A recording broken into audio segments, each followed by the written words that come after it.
He steals, he kills, and destroys. And with child sexual abuse specifically, all three is accomplished in just a moment.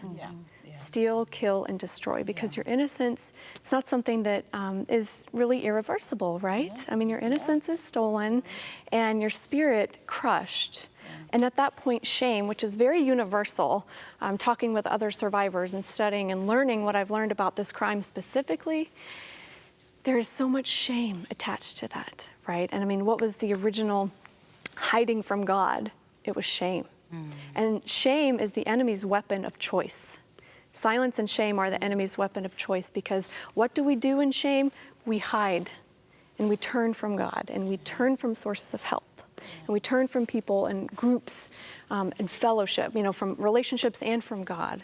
And so that's really a key player, unfortunately, with this crime, is the shame. And, you know, it can destroy, it can destroy relationships, your self-image, the way you see yourself, the way you see a loving father, and, you know, relationships, and destroys many aspects of one's life. So it is. I know one of the things that that was so pronounced in your book is that this sexual abuse can come through someone that you know.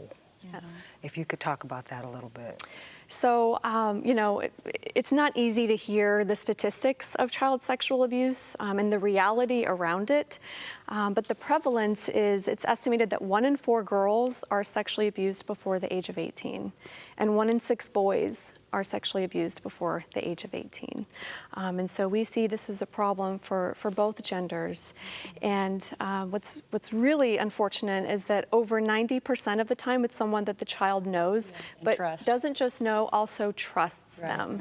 And so perpetrators, they can use this as a deposit for the child's silence. It's very difficult to tell on a family member or a loved one, or, you know, someone that's highly esteemed and regarded in the community or even in the church. It's very difficult. It's a very tough burden for a child to carry when it's someone that they feel there will be ramifications and consequences for loved ones and the community and for the family. And so, you know, it's much easier to tell on a stranger, you know, stop that man, he stole my purse, or someone broke into my car, some stranger came. You know, there's no strings attached. There's nothing that's gonna, you're not gonna be seen, you know, differently. Like what you saw? Make sure to comment and like below. Hit that subscribe button for more content uploaded weekly.